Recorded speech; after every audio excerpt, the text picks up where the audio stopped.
이 시간 하나님께서 우리에게 주신 말씀은 룻기 1장 8절에서 18절까지의 말씀입니다. 구약성경 룻기 1장 8절에서 18절의 말씀입니다. 우리 하나님의 말씀 한 절씩 함께 교독합니다. 나오미가 두 며느리에게 이르되 너희는 각기 너희 어머니의 집으로 돌아가라.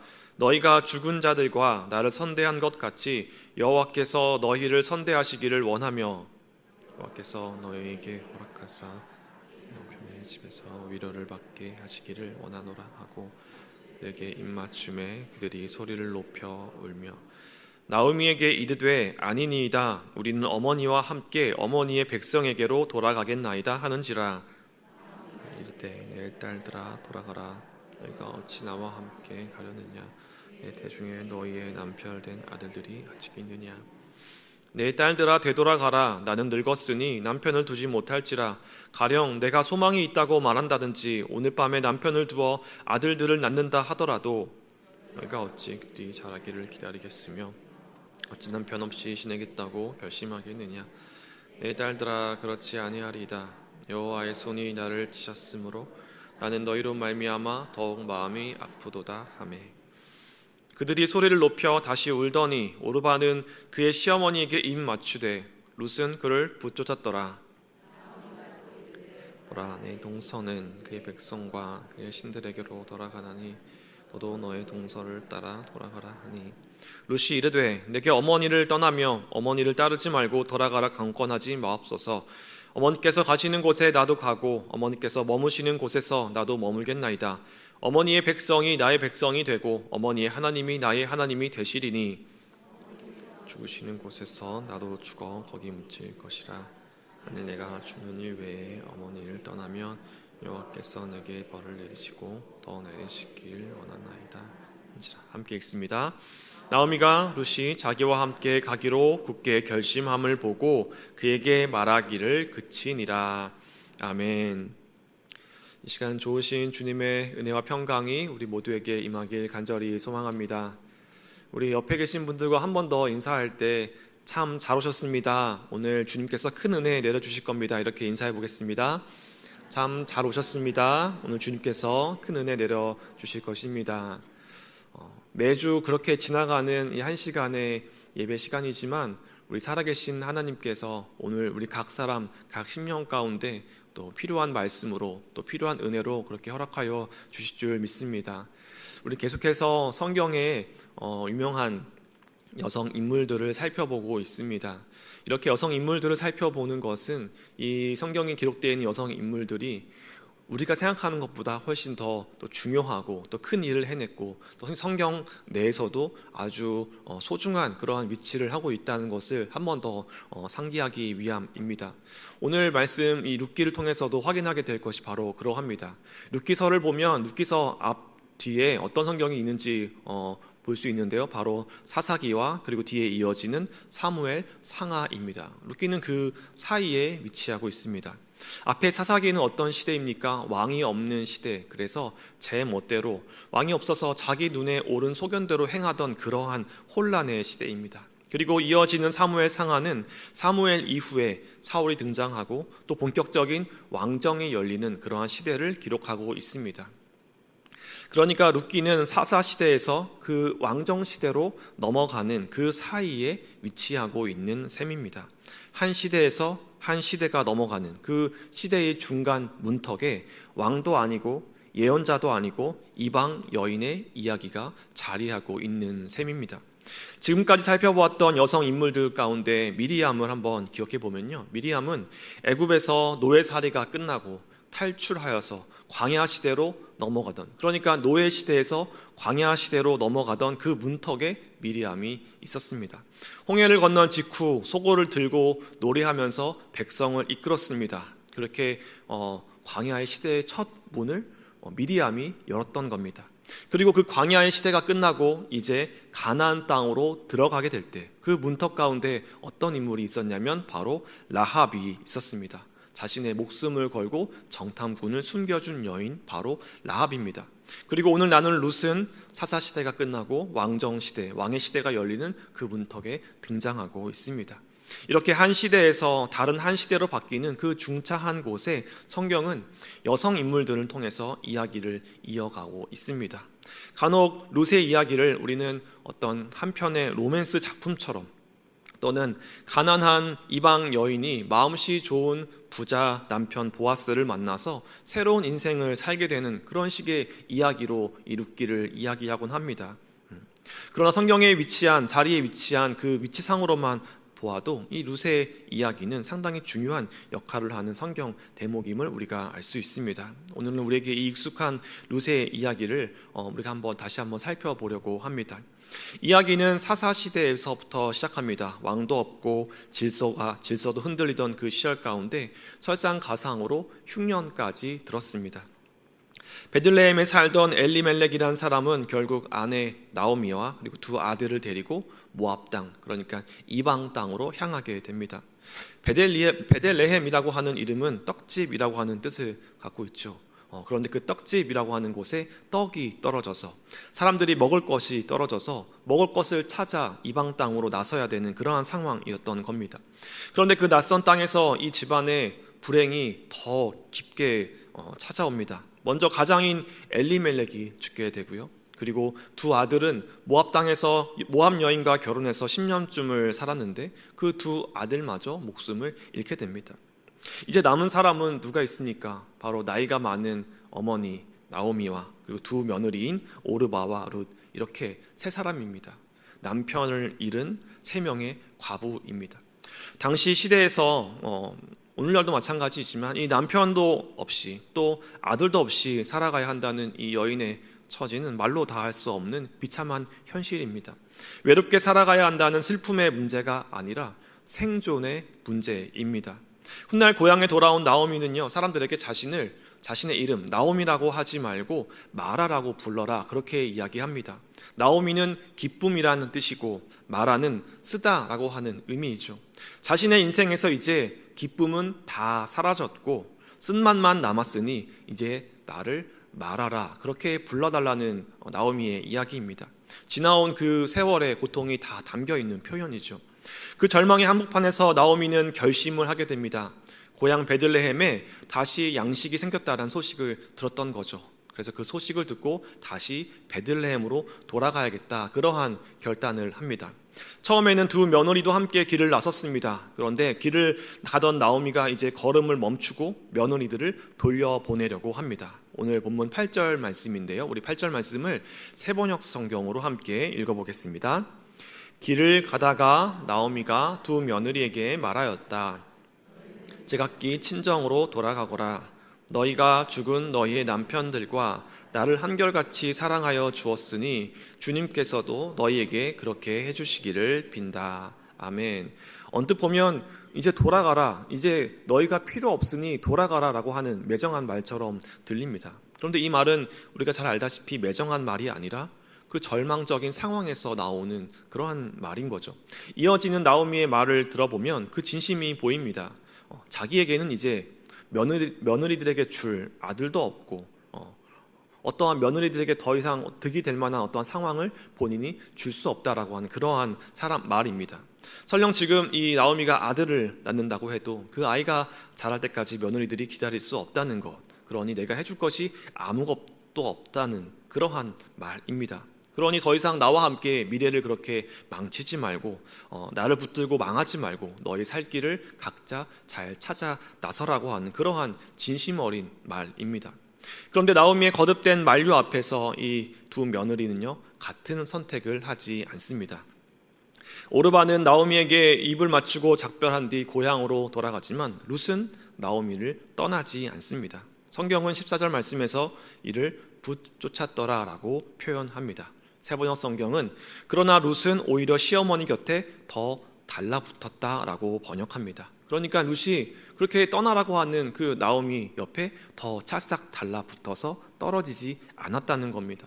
사실 오르바와 룻의 선택 가운데 어느 선택이 더 나은 선택입니까? 오르바의 선택이 지극히 정상적이고 합리적인 선택입니다. 아직 젊은 그녀는 다시 고향으로 돌아가서 새로운 가정을 꾸릴 수도 있고 더 나은 삶을 한번 꿈꿔볼 수도 있습니다. 무엇보다 시어머니인 나오미가 자신이 먼저 이렇게 나를 떠나라라고 말을 하니 마음 편히 떠날 수 있는 그러한 상황에 놓였습니다. 이 상황에서 대부분의 사람들은 오르바처럼 판단했을 겁니다. 오르바의 판단이 극히 상식적이기 때문입니다. 격하게 고개를 끄덕끄덕 하시는 분들도 계시는데요. 맞습니다. 오르바의 선택이 상식적이고 합리적이고 누가 봐도 그 길이 맞는 길입니다. 그런데 이상하게도요, 이 루시라고 하는 이 여성 인물은 상식에서 벗어난 길을 선택합니다.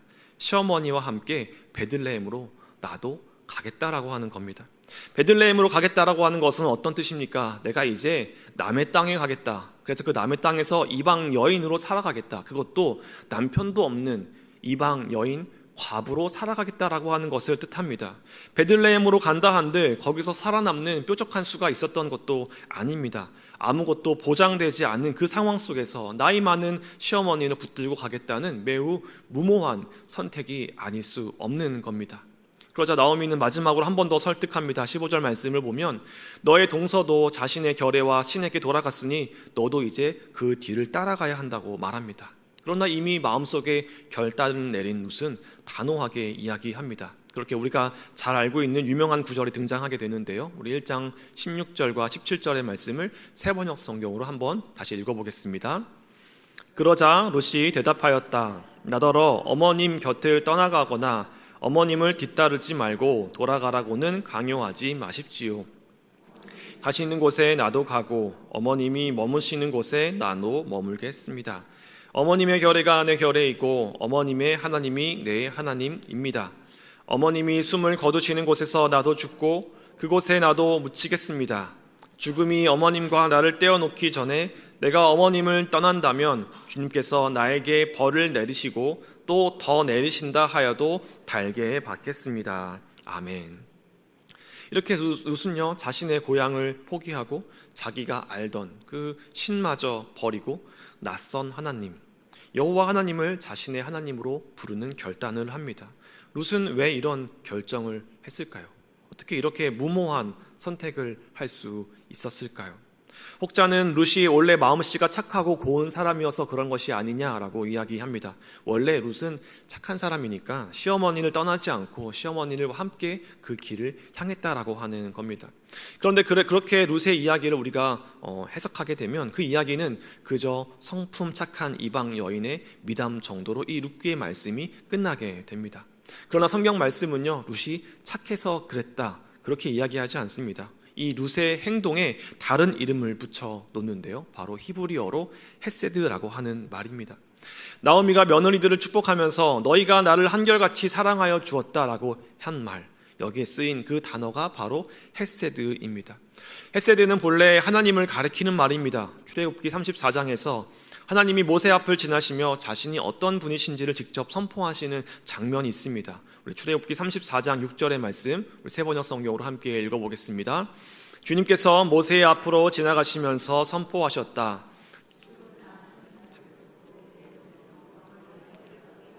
한결같은 사랑과 진실이 풍성한 하나님이다. 아멘. 여기에서 나오는 한결같은 사랑이 바로 헤세드입니다. 개역개정 성경은 이를 인자라고 옮기기도 합니다. 인자.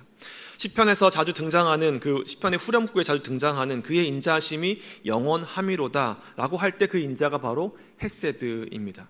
그래서 이 헤세드라는 말은요, 인간의 어떤 착한 성품, 인간의 사랑을 가리키는 말이 아니라 본래 언약을 맺으신 그 하나님의 그 사랑, 언약을 끝까지 저버리지 않고 지키시는 그 하나님의 신실하신 사랑을 가리키는 말이 바로 이 헤세드입니다. 때로는 백성이 하나님을 배신하고 백성이 하나님을 배신해 등을 돌려도 하나님은 그 백성을 향한 손을 다시 거두지 않으신다고 하는 그러한 신실한 사랑의 말이 바로 헤세드입니다. 그러니까 오늘의 말씀은요, 지금 하나님의 성품을 가리키는 이 헤세드를 이방 여인의 행동과 연결시키고 있는 것입니다. 더 나아가서 하나님의 헤세드를 우리가 어떻게 알 수 있는가? 바로 이방 여인 이 룻의 모습을 통해서 헤세드를 알아가게 된다는 겁니다.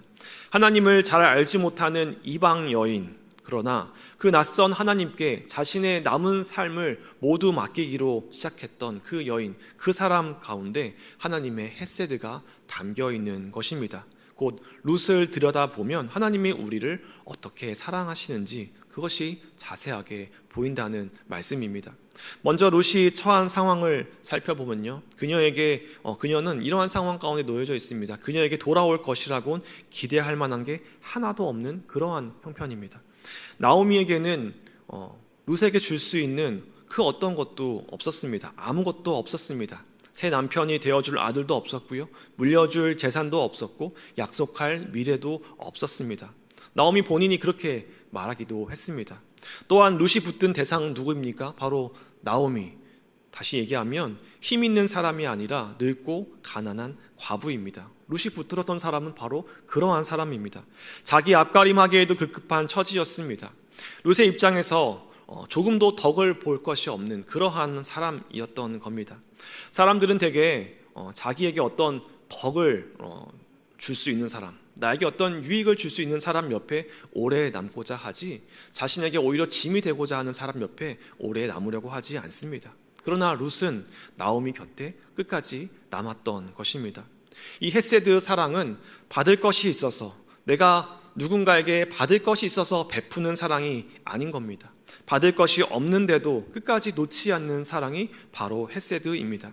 내가 이렇게 하면 더 좋은 보상을 받을 수 있겠지라고 계산하는 사랑이 아니라 그런 조건이 없는, 그런 계산이 없는 사랑이 바로 헤세드인 겁니다. 그리고 하나님이 바로 그렇게 우리를 사랑하셨습니다. 하나님이 우리에게 어떤 무엇인가 받아낼 것이 있어서가 아니라 아무것도 되돌려 줄 것이 없는 우리를 그저 붙들고 사랑하셨다라는 말씀입니다. 하나님은 크고 강한 민족을 고르신 것이 아니라 애굽 땅 가운데서 종살이로 살아가던 가장 보잘것없는 그 무리를 선택하셔서 당신의 백성으로 삼으셨습니다. 그렇게 하나님의 헤세드는 우리의 기대와 계산과 전혀 상관이 없는 그런 사랑임을 우리는 알게 됩니다. 룻의 헤세드는 끝내 무엇이 되었습니까? 노동이 되었습니다. 베들레헴에 도착한 룻이 생계를 위해 가장 먼저 했던 일은 바로 이삭을 줍는 일이었습니다. 이제 그녀는 남의 나라에 들어온 외국인입니다. 말은 조금 통했을지 몰라도 풍습도 낯설고, 그리고 어디를 가나 모압 여인이라고 하는 꼬리표가 따라다녔습니다. 그러니까 오늘날로 보면 일종의 낯선 나라에 들어온 이주 노동자와 같은 그러한 신분입니다. 이삭 줍기라고 하는 것은 율법이 가난한 사람과 나그네를 위해 남겨두었던 몫이었습니다. 밭 주인이 추수할 때 떨어진 이삭을 일부러 줍지 않고 남겨두면 가진 것 없는 사람, 아무런 먹을 것 없는 사람들이 와서 자유롭게 주워 먹고 살 수 있도록 했던 그러한 제도입니다. 사실 말은 좋지만 실상은 굉장히 고된 일이었습니다. 하루 종일 떼양볕 아래에서 남의 발 뒤를 뒤쫓아 다니면서 허리를 굽혔다 폈다 해야 하는 고된 일이었습니다. 그렇게 고된 노동을 통해서 한 끼의 하루의 양식을 얻을 수 있었던 것입니다. 그뿐만이 아니었습니다. 보호자 없는 이방 여인이 낯선 사람의 밭에 들어가서 그렇게 일을 한다는 것에는 위험도 따랐습니다. 보아스가 젊은 일꾼들에게 이 여인을 건드리지 말라고 따로 일러두는 대목이 이를 알려줍니다. 그 상황이 룻에게 얼마나 위태로운지를 알려주는 것이죠. 그렇게 룻은 그런 고된 노동을 해야만 하는 그런 상황을 맞이하게 됐습니다. 이렇게 룻의 헤세드는 아름다운 고백에서 끝나지 않습니다. 그녀는 그 고백을 떼양볕 아래 굽은 허리로, 또 흙 묻은 그러한 손으로 하루하루 증명하며 살아가야 했습니다. 마음만으로 하는 사랑은 값이 싸지만 시간과 수고를 들이는 사랑은 값이 비쌉니다. 룻은 바로 그 값이 비싼 사랑을 행했던 것입니다. 여기서 한 가지 우리가 기억해야 할 것은요, 룻이 보여준 그 헤세드의 삶을 그저 참고 견디는 수동적인 인내로 오해해서는 안 된다는 것입니다. 밭에 나가서 내가 무언가를 해보겠다라고 먼저 얘기했던 것이 바로 룻이었습니다. 시어머니가 아니라 룻이었던 겁니다. 2장 2절의 말씀을 보면 룻은 밭에 나가볼까 합니다. 혹시 나에게 잘 대하여 주는 사람을 만나면 내가 그를 따라다니면서 떨어진 이삭을 줄까 합니다 라고 시어머니에게 이야기합니다. 사실 그 상황 가운데 나오미는 너무나 큰 절망 가운데 있었기 때문에 며느리에게 너가 이러한 일을 했으면 좋겠다, 이러한 일을 해서 이러한 것들을 기대해 보면 좋겠다라고 말할 여지조차 없었을 상황입니다.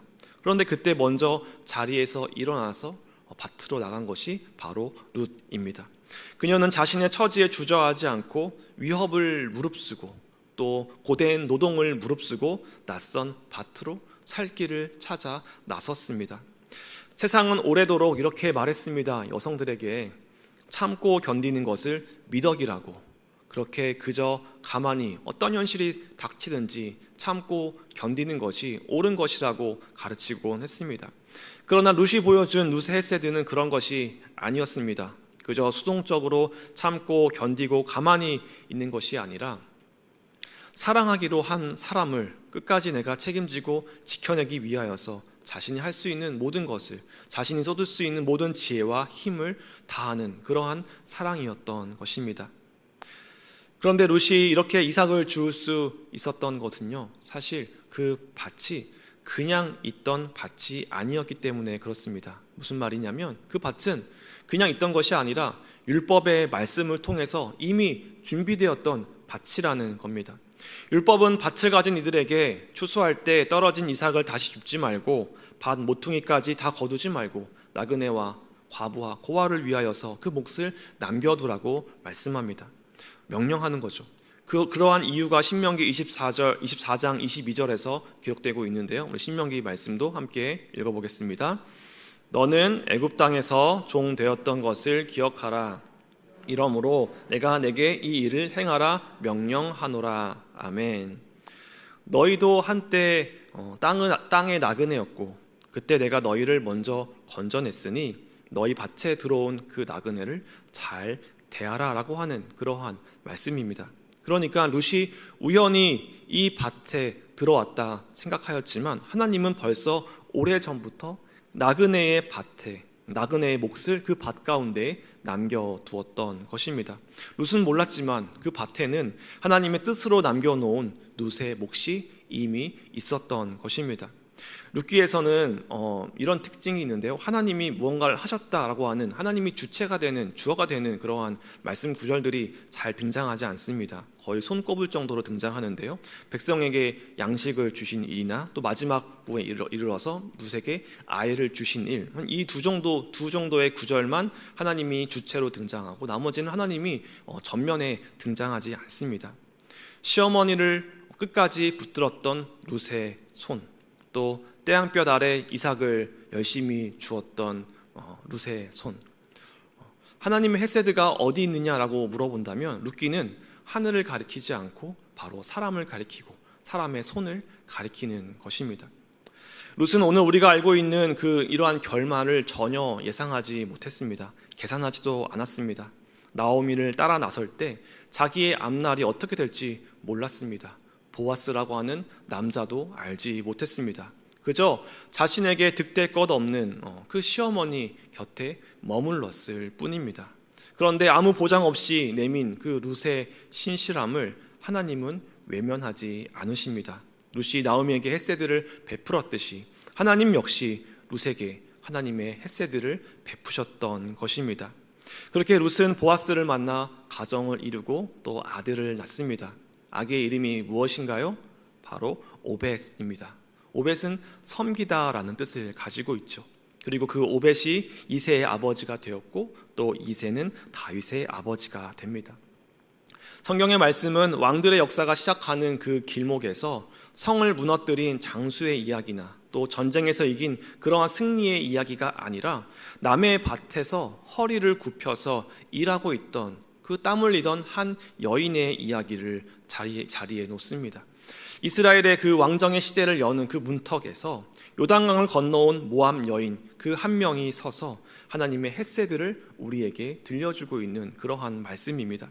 하나님의 헤세드는 우리 편만 챙기는 그러한 좁은 사랑이 아니었습니다. 순수한 혈통만 따지고 이방인을 밀어내던 그 완고한 세상, 그 한복판에서 하나님은 이방 여인, 모압 여인을 데려다가 다윗의 뿌리로 삼으셨습니다. 그 넓은 사랑 앞에서 사람들이 아무리 자신들의 생각으로 이리저리 경계선을 그어 놓는다 한들 그 어떤 것도 그 경계선으로 막을 수 없는 것입니다.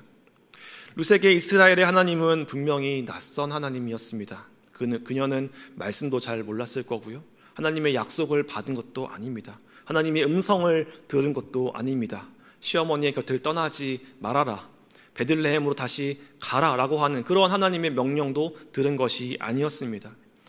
그렇지만 그녀는 그렇게 하나님을 음성도 들은 적이 없는 그런 낯선 하나님을 자기 하나님으로 부르며 고향을 떠나갑니다. 그런데 돌아보면 그 하나님은 낯선 분이 아니었습니다. 룻이 그분을 알기 전부터 하나님은 이미 룻을 보고 계셨기 때문입니다. 룻은 낯선 하나님을 선택했지만 그 하나님은 이미 오래전부터 룻을 잘 알고 계셨습니다. 우리가 지나온 세월도 다르지 않습니다. 하나님이 어디 계신가 그렇게 마음속에 외치고 또 내 입술에 머물던 그 말이 떠나지 않던 그러한 시절들이 우리에게도 있습니다. 가정의 문제, 건강의 문제, 경제적인 문제, 세월이 흘러도 회복되지 않을 것 같이 여겨지는 여러 가지 삶의 어려움 앞에서 속을 태우고 때로는 몸이 무너지고 마음이 무너지고 그렇게 캄캄한 시절을 보내기도 합니다. 그때의 하나님은 어떤 하나님입니까? 낯선 하나님이죠. 나를 푸른 초장으로 이끌어 주신다고 날마다 고백해 오던 그런 익숙한 하나님이 아니라 낯선 하나님으로 여겨지곤 합니다. 그러나 나오미가 자신을 말하라고 부르라고 그렇게 이야기하며 그렇게 자신의 삶을 포기했을 때 며느리 룻을 통하여 다시 기쁨이라고 하는 그 이름의 뜻을 되찾게 하셨던 그 하나님께서 낯선 하나님으로 여겨지던 그 시절 가운데도 함께 하심을 우리는 알게 됩니다.